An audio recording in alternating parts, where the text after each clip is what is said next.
Assalamualaikum bosku, welcome to my channel. Sebelum menonton jangan lupa subscribe, nyalakan dulu loncengnya, dan jangan lupa like dan komen. Dan jangan lupa ambil posisi rebahan kalian. Untuk kalian selamat menyaksikan. Di antara puing-puing, Ye Chen merangkak ke atas, dan ada dada darah dalam di dadanya, terkena serangan oleh kapak dari pria besar itu. Jika tidak memiliki tubuh kuno, tubuh Ye Chen akan hancur.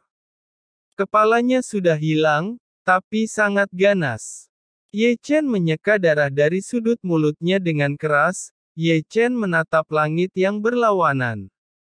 Melihat ke arah itu, pria besar berjalan selangkah demi selangkah dengan kapak di tangannya.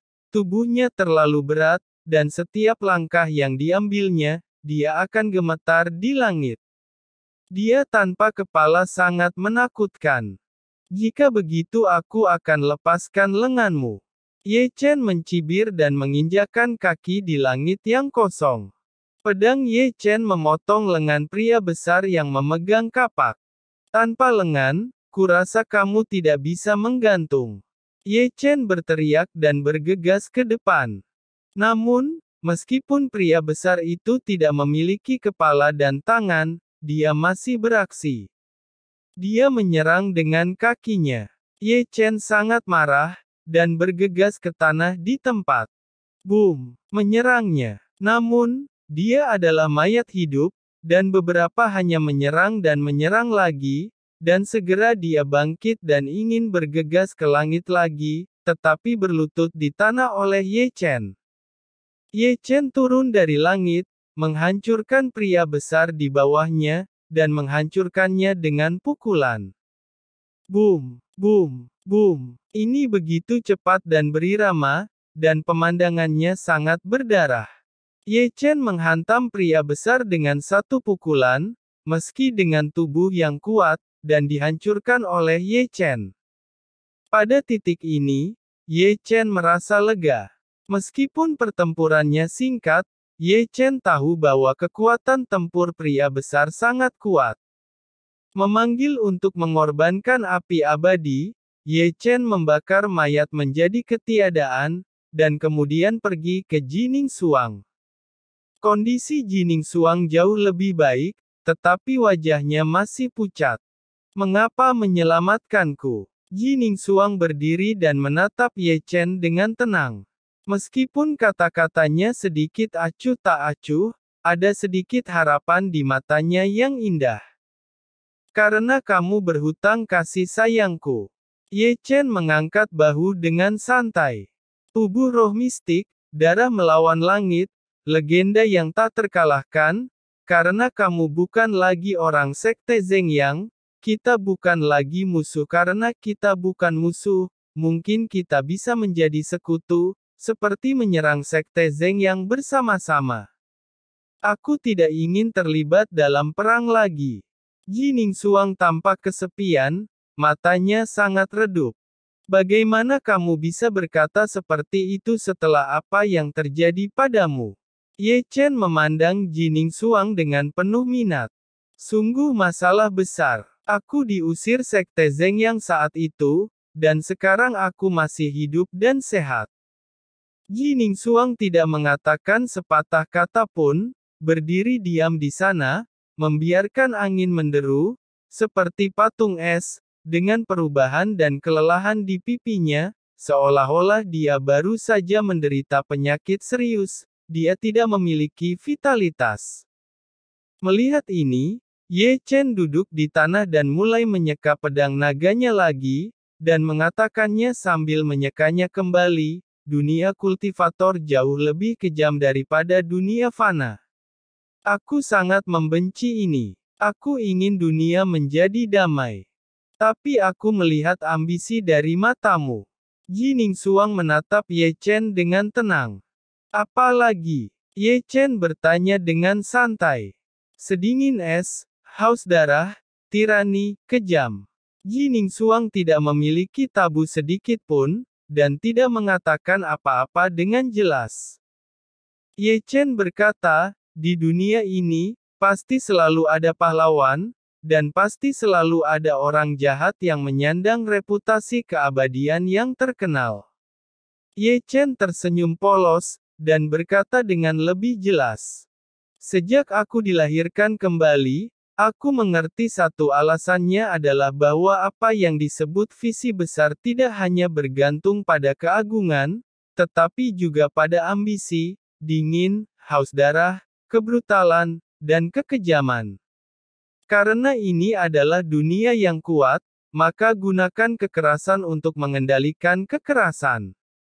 Di masa kejayaan perdamaian, antara pahlawan dan orang jahat, aku memilih yang terakhir.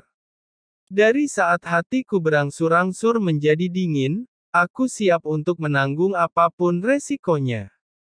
Selain itu, Ji Ningsuang diam, dan matanya masih rumit. Kadang-kadang aku bertanya-tanya, jika kamu dan aku bukan kultivator tetapi manusia biasa, apakah aku akan hidup lebih bebas? Bagaimanapun, Ji Ningsuang membuka mulutnya, matanya agak kabur, dengan sedikit kerinduan. Apakah kamu lelah?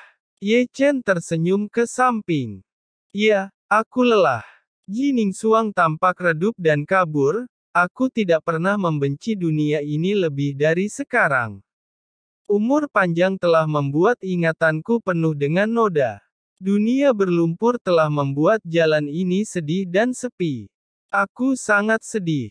Aku ingin pulang, aku ingin menyingkirkan kultivasiku untuk menjadi manusia biasa, tapi di mana rumahku? Aku tidak memiliki kehangatan sekte Zenyang sebagai rumahku.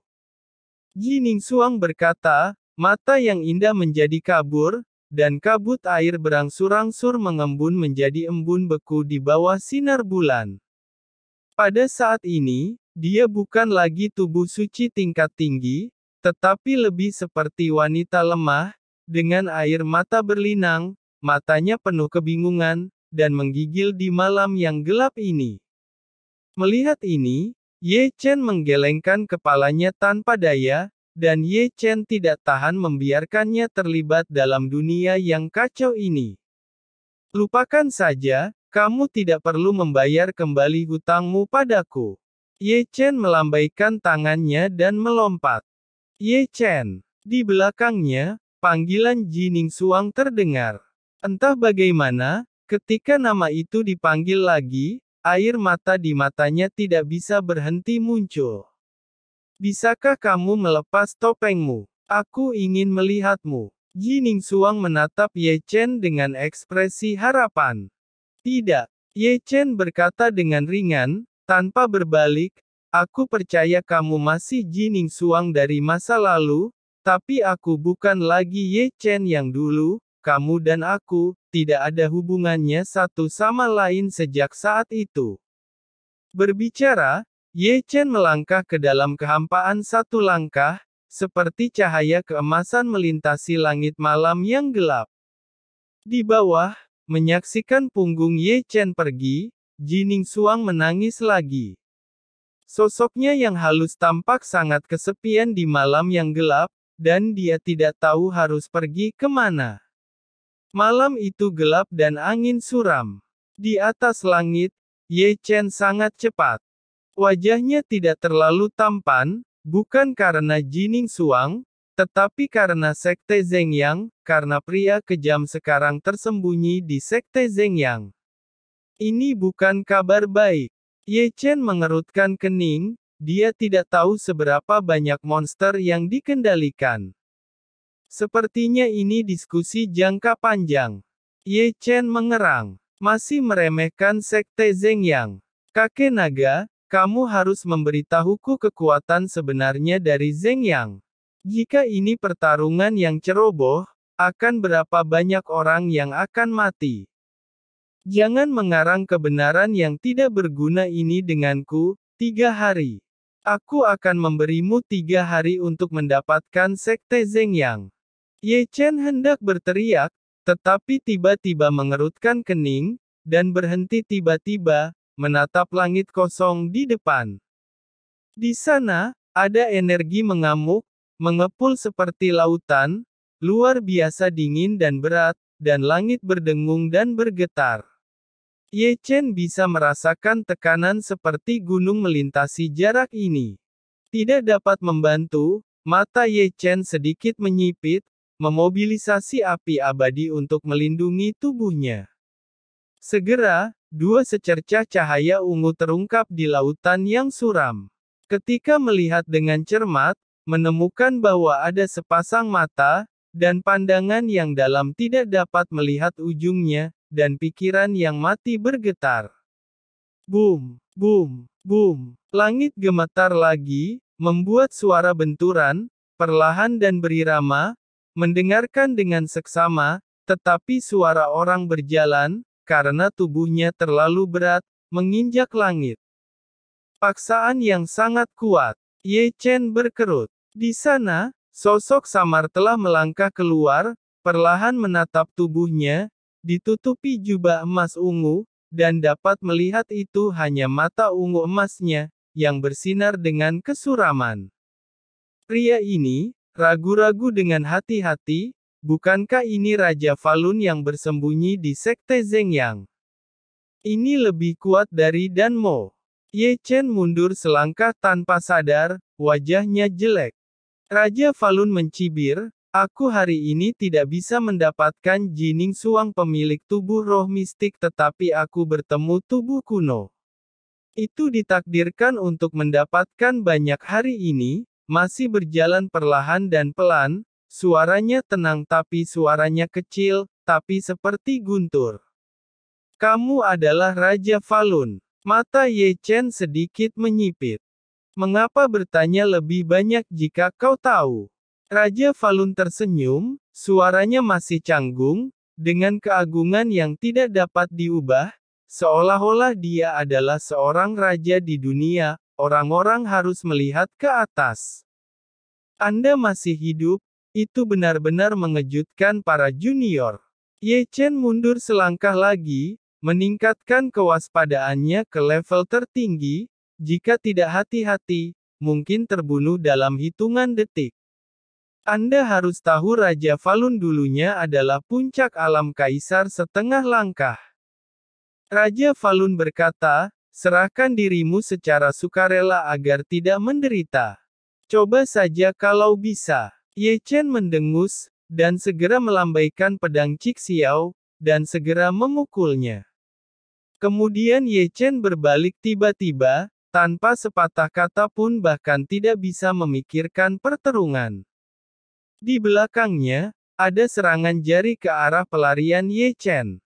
Tiba-tiba, kekosongan bergetar, aura ungu tanpa batas, menutupi seluruh kekosongan seperti tirai gelap. Kemanapun ia lewat, seolah-olah siang hari telah menjadi malam. Melihat ini, Ye Chen mencari sejenak. Tahu bahwa tidak boleh diselimuti aura ungu yang menyebar tanpa batas, kalau tidak, Ye Chen mungkin akan dipenjara atau ditekan. Memikirkan hal ini di dalam hatinya, langkah di kakinya menjadi sangat cepat, dan rahasia pelarian, yang terlalu virtual, dilakukan secara ekstrim olehnya. Aku benar-benar membencimu. Di belakangnya, Raja Falun berkata, lalu dia melangkah keluar beberapa ribu kaki, langsung menuju ke arah pelarian. Merasakan kesemutan dingin di punggungnya, Ye Chen tiba-tiba menghentikan tubuhnya, dan mata roda abadi terbuka. Dengan bisikan Ye Chen, pusaran surgawi muncul di depannya. Tentu saja, serangan jari berubah menjadi dua serangan, melewati setiap pusaran surgawi. Ye Chen mengutuk, dan ternyata mengeluarkan pedang besar dan berdiri di depannya. Kedua serangan jari memukul pedang besar. Di tempat, Ye Chen menyemburkan darah, terguncang dan terbang keluar. Larang! Raja Falun mengucapkan sepatah kata dengan lembut, tetapi itu membuat dunia menggedor. Segera, Ye Chen, yang tidak menghentikan sosoknya, dipenjara di langit. Wow, wow, segera, suara tabrakan rantai besi terdengar, dan jika Anda melihat lebih dekat, Itu adalah rantai rune, seperti ular yang berenang di sekitar Ye Chen.